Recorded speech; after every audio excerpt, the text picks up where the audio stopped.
well aware they need 4 or 5. And Philippe Berger, who scored with that amazing 70-metre dash last week, starts this time. There's a change at scrum half 2. David Mele is needed as goal kicker because of the switch at fullback. In the pack, 2 changes in the front row, but it's rotational.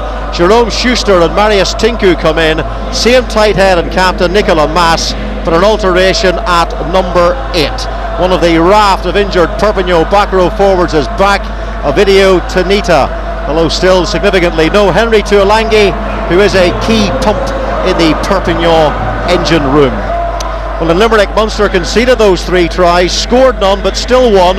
Ronan O'Gara may be San Diego by birth, but he is Munster by the grace of God. And again, the province were mightily grateful for Ronan's presence against Perpignan.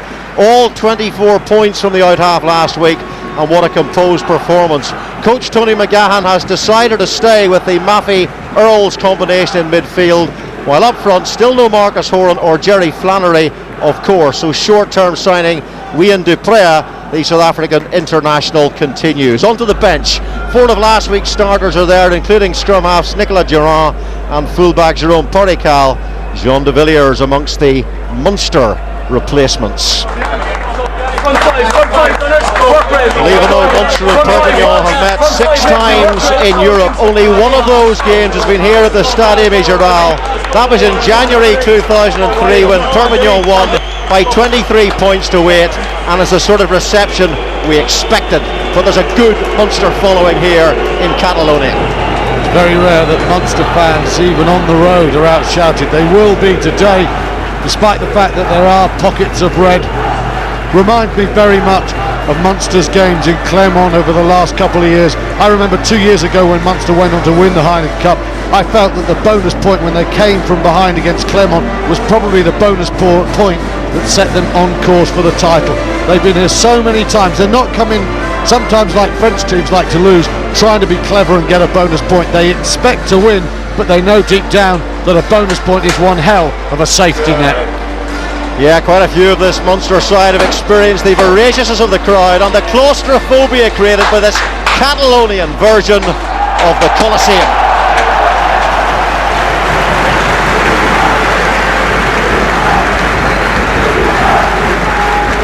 Guirado out, Tinku in. This is such strength up front, so dynamic. Munster will put under a great deal of pressure at the scrum. Expect more of that. This very crowd almost seems to be a 9th forward when it comes to that facet of the game. Well, the great Munster captain Anthony Foley once said, "We're better when we're bitter," and Munster have enough to be bitter about here in Perpignan. First they were horrified by their own defending in Limerick, so bitter at themselves. That's a start. And do you think Munster were impressed when Philippe Berger cupped his ear after that amazing 3rd try? In the Munster tradition, respect carries a high tariff, and it works both ways. When Munster's blood is at room temperature, they can be vulnerable. When it's bubbling, they become a different beast. But then Perpignan become possessed with a notorious ferocity when they play in this stadium. Clunk, click, folks, it could be quite a trip. Well, let's go, lads. All that talk of blood and fire and fury, Robbo, that's the man who has to stay cool for 80 minutes. Ronan O'Gara orchestrated the win last week, has to be cool today. And O'Gara, who gets us underway on the Stade Général, taken by Tanita, the big Romanian international. Don't touch it. And the Perpignan side proudly adorning the blood and gold of the Catalan region. David Mele replacing Nicolas Durand today, gets the ball away. Well, Mele has to start with a decision to go Berger instead of Perical because he will be the goal kicker. But I think that's a loss to Perpignan's shape. Durand is a fine scrum half. Paul O'Connell, that was a good quick throw to the line out there by Fogarty. They had a few issues at line-out time last week, of course. Perpignan scored 2 tries, rather freakish tries, off their own throws to the line-out, going clean through the Munster defence, you'll remember. And here's O'Leary, pops the ball to David Wallace, who drives his way, attempts to drive through that Perpignan defence. 3! Pick up by Fogarty. And now it's O'Connell again. Let him have it! Good there. O'Leary O'Gara on the end of it. O'Gara chips through for Maffey to chase here, and calling for the mark is the scrum half David Melly. Reads the game very well. Of course, last year in England he became quite well known because when Daniel Carter signed for Perpignon, he got injured almost immediately, and Melly came in, and with Durand as the first choice scrum half, Melly did a great job at 10. This is O'Gara's variety early on. Scrum half does very well. Because Maffey, you couldn't quite see it on that tight shot. He was closing in. Paul O'Connell, very quick off the ground, and as you say, good rhythm to that line out there. Well, actually, last season Perpignan played 7 out halves in total. Gavin Hume, who's playing today, Steve Mayer, Lahara, Jerome Mayer, Purical, and Dan Carter. He only played 4 matches, did Carter, before he suffered that Achilles injury, and the first penalty of the game is against Paul O'Connell for offside. Dave Pearson in charge today. He's been in charge a couple of times here before, so we know all about the voraciousness of the crowd here and the claustrophobia. Good line out there from Perpignan, put Munster and Fogarty under pressure, and you notice nobody going for the corner here, no going for goal, straight to the corner. That's really tremendous work from Olibo. Olibo caused some problems in Limerick last week. He's one of the best, most consistent line out forwards in France. Marius Tinku, 35 times cap, Romanian. Olibo takes a clean ball for Perpignan. Strip though. Yeah, turnover ball for O'Leary, back to O'Gara, and a chance to clear Perpignan. Tremendous record here. They've won their last 16 Heineken Cup games at this venue. This is Millet. Gavin Hume, 16 stone 5 pounds of out half. Will he use that body weight to there? Here's David Marty, that pitbull presence in midfield for Perpignan. Millet. Here's Gavin Hume again into midfield. It goes backwards, play on. Hume reacts quickly here. Hume does well. Maffey just gets his hands in the way, but it's a penalty for offside against Munster. A very kickable position. Will they kick it? Will they go for the corner? We shall see. Melee will go for 3 points here. Fogarty there couldn't resist leaving that ball.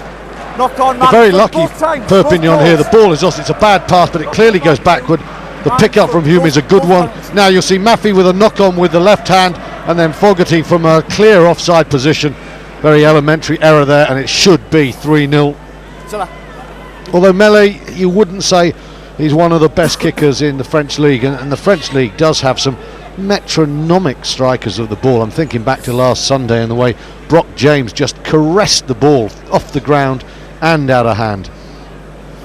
He had a pretty good return in the top 14 last season though. 80%, would you believe, although Jerome Purical, who's on the bench, recognised as their main kicker in the side.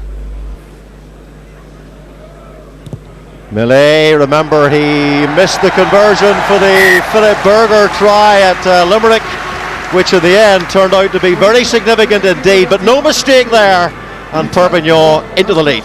Well, I expect 80% kickers to nail those, and he hit that one very well. Munster, Tony McGahn will be quite disappointed with that, because that was something of a gift. Well, Perpignan, very hard side to break down. They haven't conceded a try in their last 7 in the top 14 here. Only Bayonne and Northampton Saints have scored tries all season at the Stadium Général. Stay back. Scrub off. Scrub off. Carried in. Carried back. So that's going to be a major problem, you feel, for Munster, who of course failed to score a try at home against this opposition, taken by Warwick. Harlot is off in pursuit of this one. It's very deep. Too high, too long there from Warwick. He kicked very well last week. He was the accessory with O'Gara. Oh dear. Well, Torita wasn't quite sure what he was doing there. There was definite hesitation. Give him the benefit of coming back from injury there. A little bit of ring rustiness. That's pretty average as well. This is O'Gara, as Hurley outside him decides to kick himself and then chase.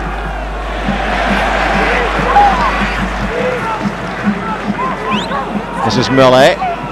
Hume outside. Here's Philip Berger. Now we know he can run from anywhere. He proved it last week.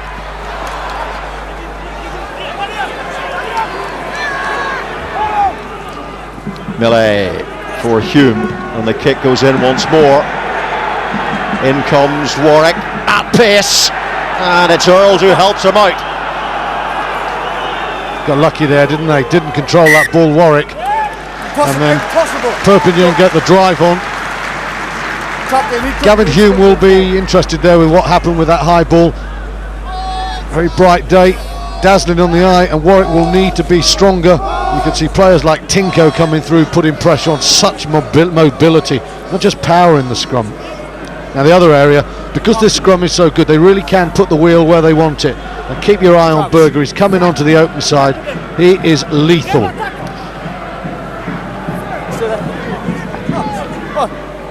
You're on it, it's good. Wiandu Prey sign from South Africa to try and stabilise this scrummage in the absence of Marcus Horan. And Munster get the free kick here, taken quickly by O'Leary, and this is Quinlan who decides to kick and kicks it miles into the crowd.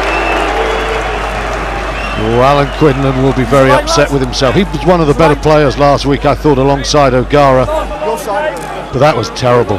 Do you see that stat there, Robbo? 871 kilograms Perpignan, 897 Munster. That's 3 kilos a man. That's almost half a stone. Now teams do have a habit of lying about their weight, but that's a hell of a discrepancy. Taken by Vivalda, who scored one of those tries last week. He said this week in Midi Olympique, at times I had the impression last week I was playing against a Munster Academy team. That's quite an insult. From a third choice back row forward.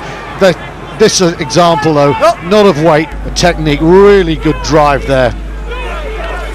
Well, of course, domination up front is a classic combat indicator. Here's Hume. Up goes Warwick. David Marty didn't have his eyes on the ball there, did he? Surely no, he didn't. Marty ran straight into Warwick. Wasn't a bad kick by Gavin Hume, was it? And again, you can see Marty just knocks the man. I don't need all the help that I'm getting from your side. Just a bit of pressure coming on Warwick though. That time it was over the borderline and illegal, but it does mean that the fullback won't be feeling too comfortable at the moment, and expect a few more to come out of this bright Catalonian sky this afternoon. Well, Toulouse, Clermont, Castres and Toulon have all perished here this season, and Munster's away form has been poor. They've lost 5 on the road, 4 in the league and also in the Heineken Cup at Northampton Saints. But it's so often the case, it's like Perpignan away. There's almost this sense that we are so strong at home that we get bonus points away and we can win our leagues. Munster away in the Heineken Cup and Munster away in the Magnus are two different beasts.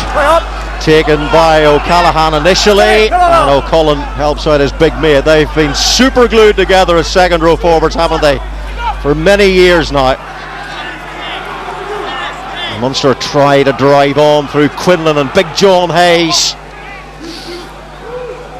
O'Leary for O'Gara, and the kick is for Hurley, and Hurley's in the air and the ball bounces miles backwards, and in comes Olivo. Cruel luck there for Munster. Melee for Hume, chipping through for Mermoz to chase. He gets the chip ahead. They needed the bounce that time, Munster, and they got it, and Keith Earls gets the ball away but not into touch. And Perpignan attacking again, this time though the drop goal attempt. The virus. First real warning there for Munster. It's a real trait of Perpignan. They love that little late chip. Oh, O'Gara, clever. It's Wallace. O'Gara is in to try and clear the ball out for the away side. No. Lafemi Maffei stands in at scrum half. Take it in. To O'Gara. Taken inside. Back there is Christophe Manas, the 34-year-old winger. Missing the Perpignan pepper pot. Julien Candelon, Tonita knocks it on. He does look a little bit rusty, doesn't he? Here's Maffei into the space, and it's O'Gara who is chasing this. Vivalda is back there, so is David Melee, and he gets outside O'Gara. Oh, the first part was brilliant. Straight out of the local bullfighting school, the second with a horrible slide. Very good kick there from Maffei. And here's a beauty from Gavin Hume, and the chase is on. Murmas gets his boot to it. Earls did superbly. Off his leg! Off his leg!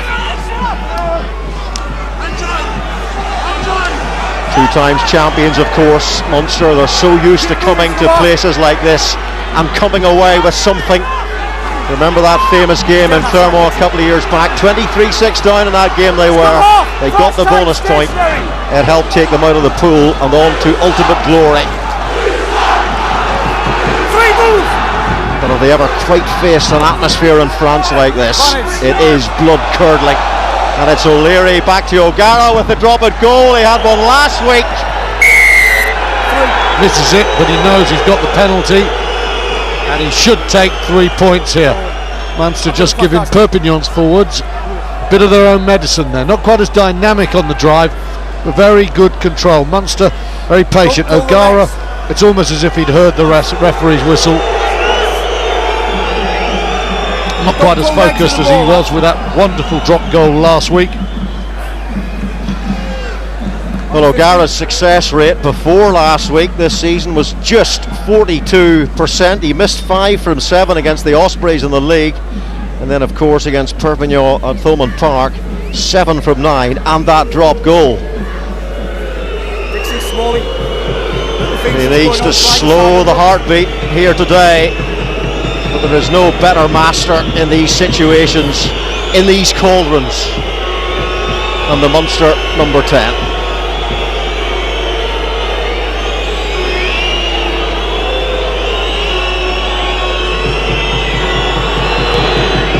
Well, he does have over 1,000 points in Heineken Cup rugby.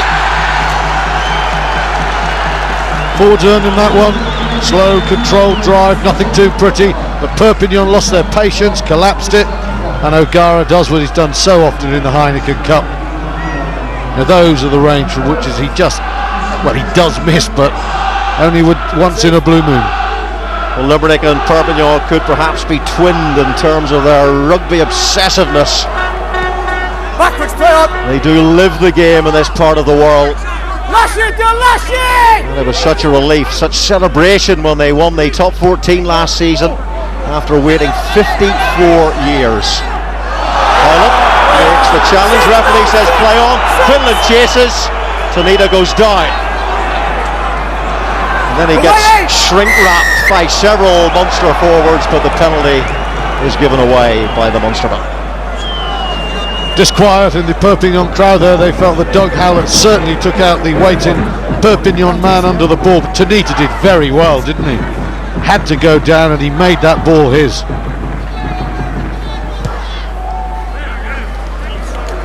The only problem really with Perpignan's form this season has been their alarming knack of losing to minnows. They lost 9-8 to Treviso, of course, in round 1 of the Heineken Cup, and a month ago away to Albi in the top 14. They are plumb bottom of the league. Well, they've climbed up a bit since, it inspired them, but in the French top 14 they're invincible here, so they don't mind, they get bonus points. Treviso was the loss that really hurt them, but that was a masterclass in complacency. Watchu takes that line out ball, the man from the Cameroon, same country of birth as the great Serge Betson.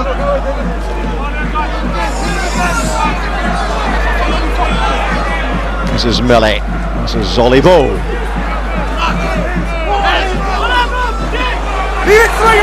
Munster working very, very hard at the breakdown, aren't they? Away comes Tinku, little offload, a little chance here. David Wallace has to track back quickly to make the tackle, but they've crossed the gain line now. But they're going to be penalised, Perpignan here. Penalty to Munster.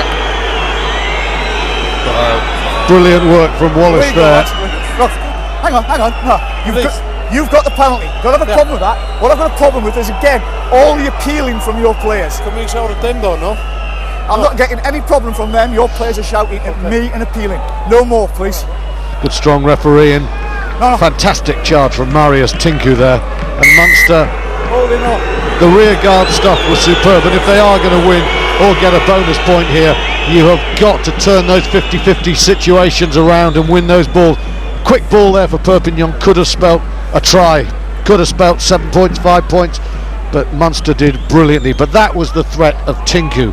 Such power and the offload was superb. Just watch this now, low centre of gravity, shrugs off O'Connell. That is a gorgeous little pass. David Mele was the supporting runner, but the referee Dave Pearson not too happy because there seem to be 8 or 9 captains in this Munster team, and they're all chirping away at the man in green.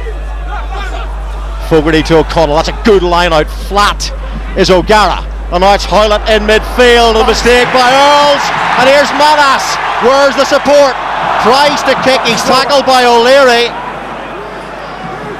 and Munster again survive. That could have been dangerous. Here's O'Gara. It's slapped beautifully, lovely spiral on that kick, perfect weight. Berger, former South African Sevens player, played at the Commonwealth Games in Melbourne, which partly explains his pace and acceleration for that try last week. Brilliant player for the Free State before he came here. Not very good from Munster in attack though. The back line very deep, and in the end O'Leary saves the situation. Slightly more threat, I think, coming from Perpignan, but Munster be quite happy with the tempo of the game overall, and with the error count, it suits them trying to keep the points down. The Fogarty-O'Connell axis is certainly working very well so far. Jerry Flannery out, should be back in January after that Achilles problem, which they thought might keep him out even longer. Here's Wallace, and Wallace gets through. Defence was up a little bit quickly there, creating a hole for Wallace. He's won it. As Tinku just bolted up. Good drive by Munster. Curley has his arm in the air on this near side of the pitch, maybe hoping for the kick to the corner, but it's going to be a scrummage to Munster. Yeah, David Wallace just evaded the first line of tackle there. Marius Tinku basically just tried to split the man in two, and then Munster drove that ball on. Time. You can see desperate efforts there from Vivalda to try and turn it round. Munster getting their own share of drives on at the moment. They'll be quite pleased with the way this first quarter has gone. Perpignan have not looked an unstoppable force to date. Munster look what they have been so many times, a team that can just grind their way to the result they need. They'll be quite happy with this. Well, it's a really seismic pool, isn't it? The pool of champions, if you like, the Magners League winners, the French League winners, European Challenge Cup winners, and the Italian champions. And Treviso are proving to be stubborn opponents. They are, but I think including the champions of Italy and possibly even the Challenge Cup winners, Robbo, is one of your most beautiful hyperbolic moments, and I love you for it. It's a very tough pool, and Treviso's role, apart from shocking Perpignan, is to try and nick something or stop someone scoring 4 tries against them, as they did against Northampton yesterday. Just 3 tries for them. Good scrummage this by Munster, and that's a good drive. Stay down, off it. Cease. Hayes and Duprea doing a great job in that front row. The control by Dennis Leamy. Leamy has O'Leary. O'Leary's got great pace, as we know. We saw it against the Saints at Franklin Scardens when he scored that sizzling try. Picked up by O'Callaghan. And it's O'Connell now. Ollie Bow is the tackler. And now Quinlan. It's keep ball zone here for Munster till the drop goal. Keith Earls moves into midfield. Femi Maffey and O'Gara just behind Maffey now, as O'Connell takes the ball on. And Maffey does well to reclaim the ball in the turf. O'Gara has to go in to help him out though. It all became a bit scrappy, and not releasing is the verdict from Dave Pearson. Penalty Perpignan. Well, it's scrappy because it was static. If you don't get a dynamic drive, then the power of the defender in the end is going to overwhelm you. And Paul O'Connell, he got his hands on the ball a lot there, and if you see statistics at the end, you'll see he's carrying quite often, but at the moment that carrying is to no real effect because Munster are having to send 2 or 3 men in. Watch this, 2 Perpignan men, they've won 2, there's another one coming there, ball turned over, but Munster are just making it very easy for Perpignan to just commit 1 or 2 because there's no power, there's no drive in that pick and drive game. Well, Perpignan haven't lost in this competition, this stadium, since Wasps came here and won 34-6 in 2004, and then Wasps went on to win the Heineken Cup from there. That ball destined inside from Hume to Manas. Clever move, very flat off the line out. Just trying to see if there was a hole at the back of the line out. Manassi wears 11, but he plays right wing. Farid Sid on the other side, 14, but on the left wing. Two quick wingers, but the execution not quite right there. Smart idea though. Nicolas Mas, the Perpignan captain, on the tight head side. 30 caps for France. O'Leary again, a very stable scrummage. Paul Warwick this time flat, chips through for Hurley. Cross comes Berger. Nice percentages there from Munster. Good solid basis from the scrum, the foundation's good, and Warwick knew what he was doing there. Down the tram lines, forces Berger to go in, and now Fogarty's got his targets there, and Munster will be patient. It's not been pretty so far, but they want to stay in the 22 as long as possible, try and eke out a penalty, a drop goal. 3 points will do at the moment, just keep that scoreboard moving. Fogarty goes to the tail this time, and it's taken by O'Connell. The ball having drifted beyond David Wallace. Good drive by O'Connell. Front football yet again for Munster. Intelligent rugby away from home. Here's Duprea. O'Leary down the blind side has two men. One of them is Quinlan. Outside him is Hurley, and here's Quinlan for Hurley, and Hurley for the line. Manas makes the tackle. What a position this is. O'Leary tries to churn the ball out of that mass of bodies. O'Gara standing over as well, half a metre short. This is where they did a safe breaker to get across that Perpignan line.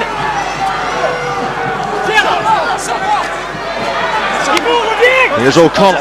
O'Connell goes, tries to get underneath Watchu, sets the ball back for O'Leary. O'Leary gets it out to Wallace. David Wallace, can he twist? That's it! So nearly. O'Leary, here's Warwick. Warwick, this time, is it? Oh, inches again. And this time the drive over the line, and this time the try.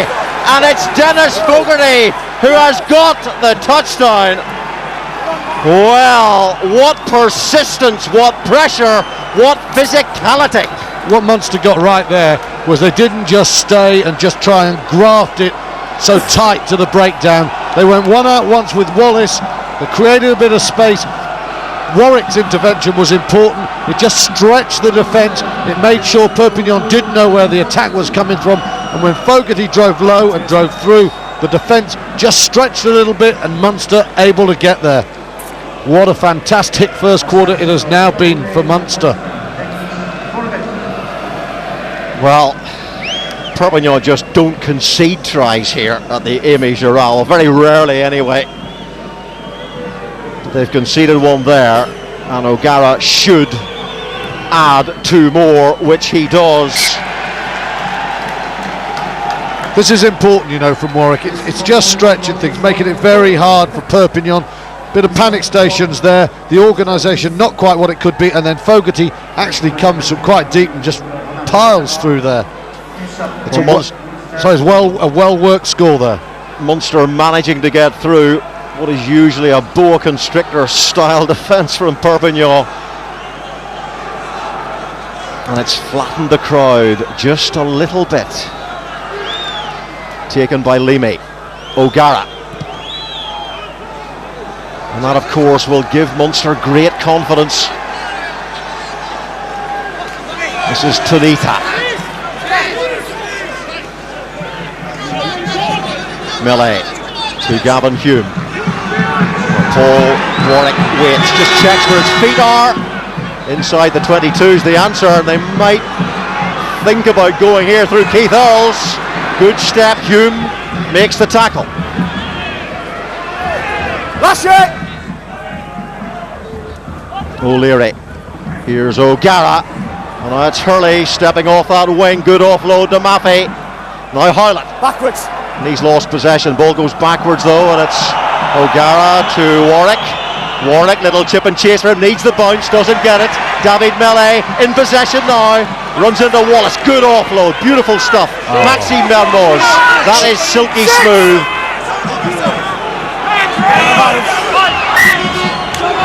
Lovely rugby all round there. Paul Warwick did very well. He didn't take the mark and just kick the ball back. He looked for space, When Doug Howlett lost the ball though and the turnover came, you just saw the threat of Melee and Mermoz there.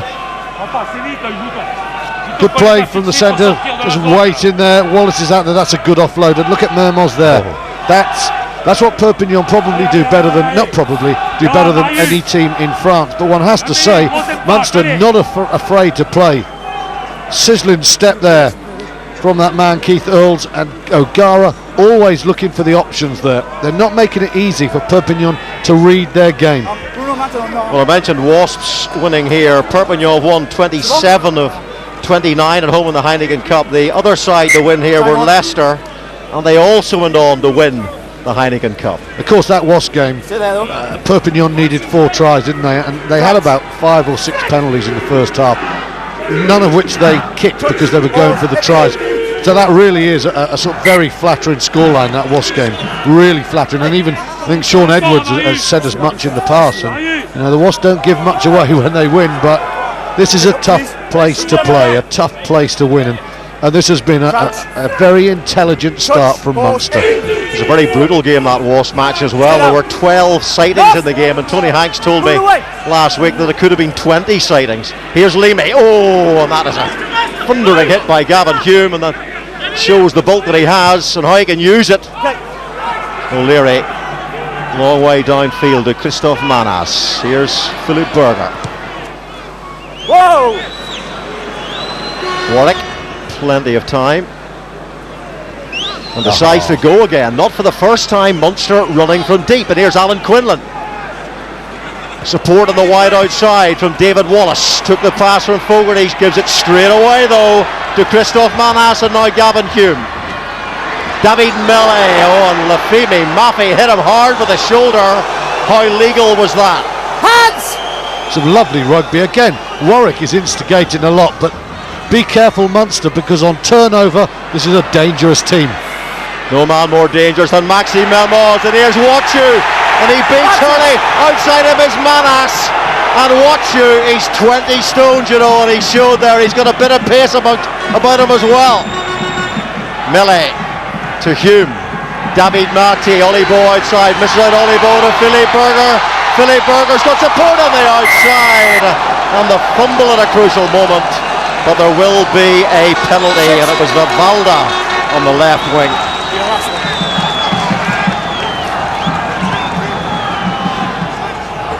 Well, Mermoz is injured at the moment, but Munster was struggling there. Charlie Watchu, the second row, has a fantastic break. Which looks like an ankle, which will be a worry for Perpignan and for France, of course. Marc D'Avremont. Maxime Mermoz, who won the Oscar d'Or, player of the season last year. Well, that looks the wrong side of legal. No. That's a charge, it's a shoulder charge, and in this day and age he could certainly find himself having that looked at. Some lovely play here, just unfortunate for Perpignan that Vivalda, the flanker, was there. Had that been Farid Sid with his footwork, well, anything was possible there. Doug Howlett was 50-50 on that one. And Berger, he has a bit to say, doesn't he? And I think he's saying to his flanker, come on, get your hands out, give me a target. He once said a lot to a referee and got himself suspended for a reasonable length of time. But Maxime Mermoz still in trouble down below us here, the 23-year-old who came through the Toulouse Academy, a big name signing for Perpignan. And a rare thing, isn't it? Someone from the Toulouse Academy who has to leave Toulouse to improve and find his game. He had the problem of a bloke called Josion in front of him in Toulouse, but right now he's the number one inside centre. I was talking to Philippe Sella in Toulouse yesterday, and Sella said he's going to be spectacular. He's already very good. He could be world class. David Melee, Jacques Brunel, the coach, looks on.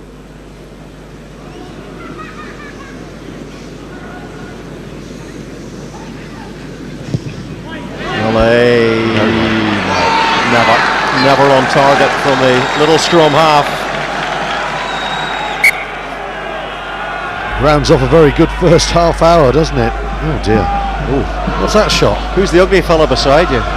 What, the bloke in the hat? And the silly yellow glasses. Hasn't French television got anything better to do? There's a game going on, boys. I recognise you, Stuart. You're famous. Well, someone thought I was Ronan O'Gara because I was wheeling Graham Simmons' bag in. O'Leary. Heavy night on the fitter, eh? The fan, that is, not us. Now this time, Mele really should kick this one. Ball was off the floor, you fielded and you got a side entry. Probably heard Dave Pearson very clearly. They're in from the side, and this is virtually in front of the posts. Time out. For David Mele, and Tomas O'Leary is the player injured for Munster. Has had his injury problems, of course. The scrum half, a fractured dislocation before the Lions tour.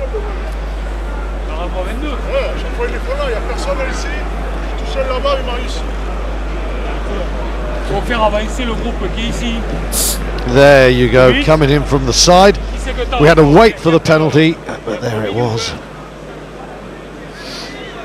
We then had off the feet afterwards as well.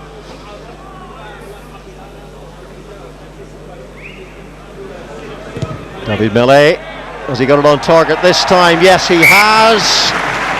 The flags go up from Paul Dix and Andrew Small, and it's 10 points to 6 here at the Stade Aimé Giral. The only try of the game so far scored by Munster through Dennis Fogarty.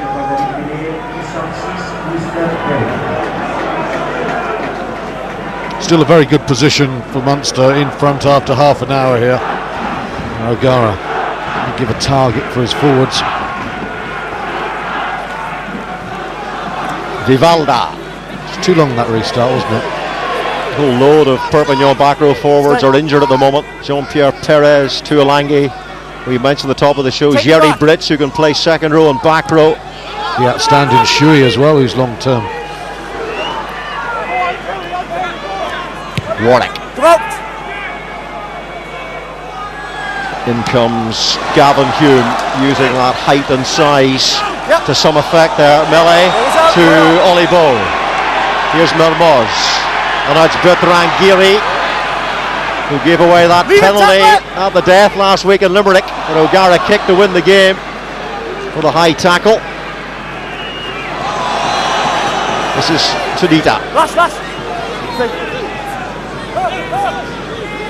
I'm not afraid to put width on the ball from around their own 22, Perpignan. Some of it's quite loose. Hume points us neatly for Paul Warwick. Out the 10. Calling for the ball is Gavin Hume, and he takes it. He also takes the tackle from Dennis Fogarty. Still in.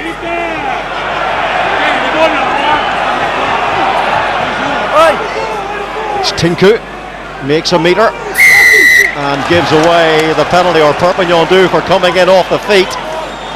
Well, Dave Pearson is relentless in this at the moment. He just keeps giving that up to down sign with the palm coming off the feet. So Perpignan need to be thinking they either put some width on it early and try and get Farid Sid into the game, or they get a sharper kicking game, because right now they cannot be affording to give Ronan O'Gara chances to just push this lead out, because at the back of all of this, Munster think they go down to the corner, they get another try. Perpignan, if they are going to come out of this pool, really need to make sure Munster get absolutely nothing. Oh, he's missed it. It's gone for broke. Option.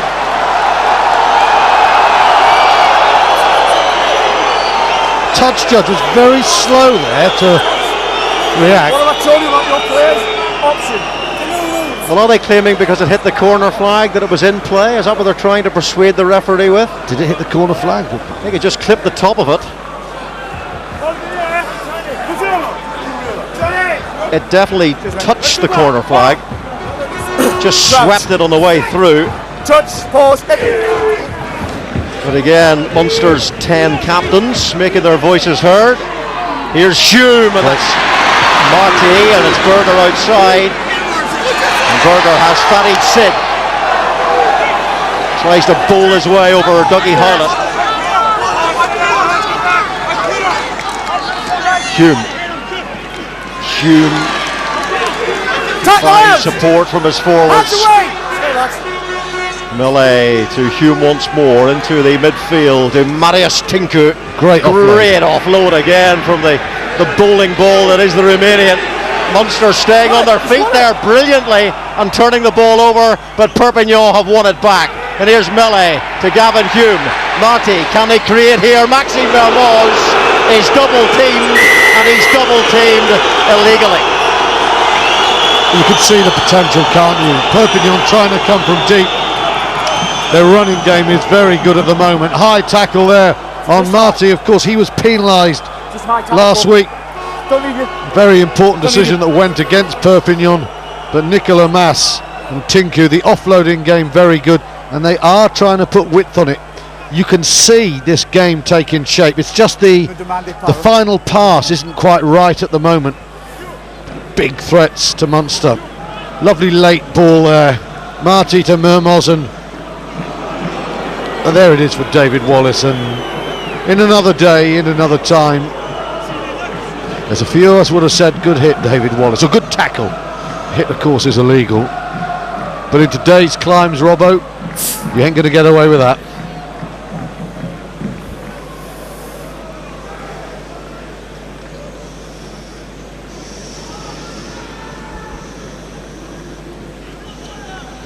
Again, the hush descends, and the hush is followed by a roar as David Millet brings Perpignan to within 1 point of Munster.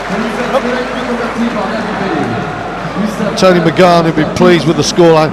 He's a little bit worried that the game, when it gets fractured and opens up a bit, just sense in the sort of 15-metre wide channels, Perpignan believe something can happen there. There's a lot of threat.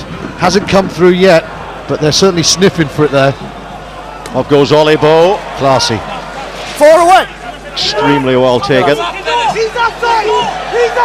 by Olibo, the Perpignan-born 32-year-old. 5 Perpignan-born players in the starting 15. Now Manas is off to chase this one. Dennis Leamy is back there and spins away from Manas, who catches an ankle, nibbling away at Leamy. And here's Quinlan. The last time he kicked it, it wasn't terribly successful.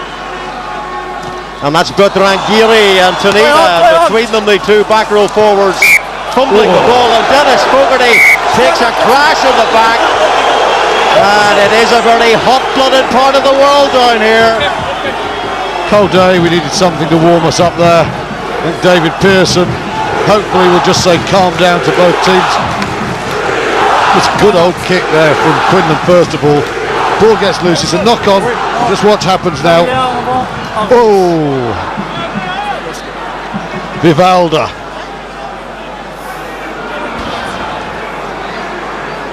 That's how to get a couple of discs ruptured. Vivalda really coming in low and hard around the base of Fogarty's spine.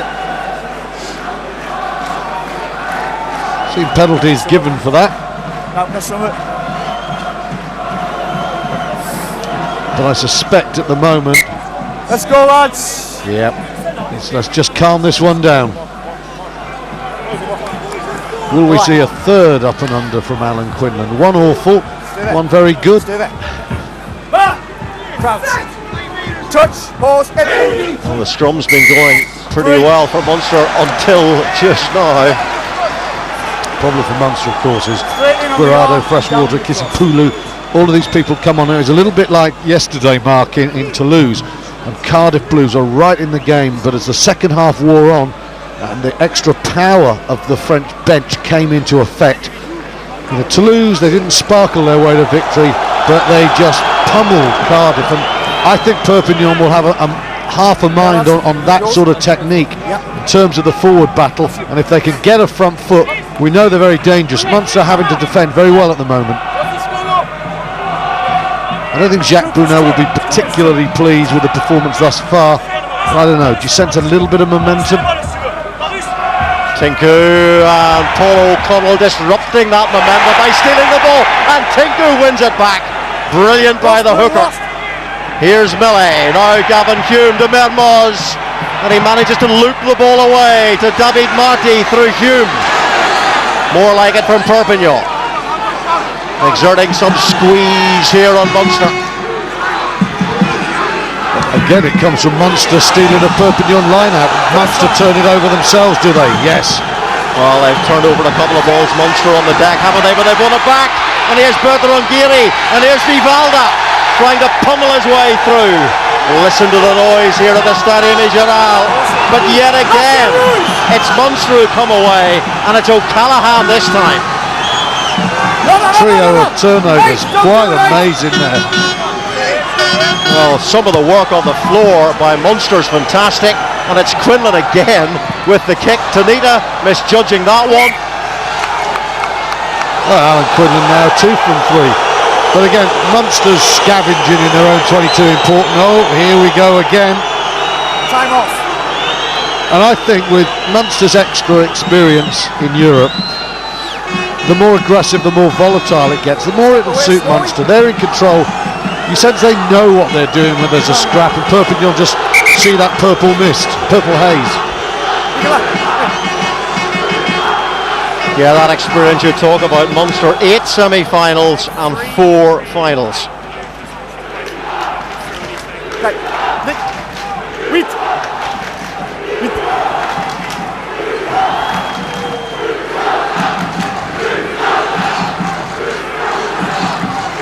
After the ball is gone, the 2 they push is a finish.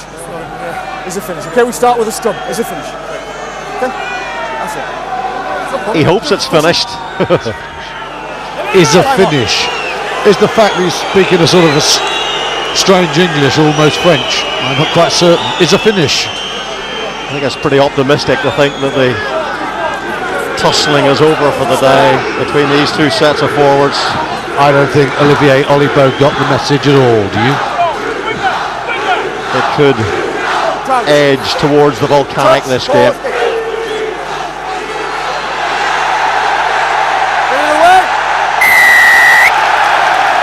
Listen to the roar from the crowd for the victory of winning a penalty at scrum time. There are a couple of scrums now where they've exercised a little bit of pressure, and that really will encourage them. A chance for them to take the lead for the first time since the try.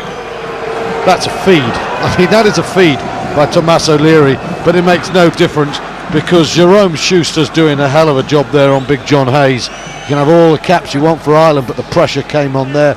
Big collective, and a chance now for Perpignan to go in at half-time. And 12-10, it wouldn't be their dream, but it would be a platform, and they will feel, as I said a couple of minutes ago, you just sense there's a slight sea change, and Munster are going to have to do something to check this momentum, because often that's what leads to the final outcome, and right now Perpignan are just edging ahead.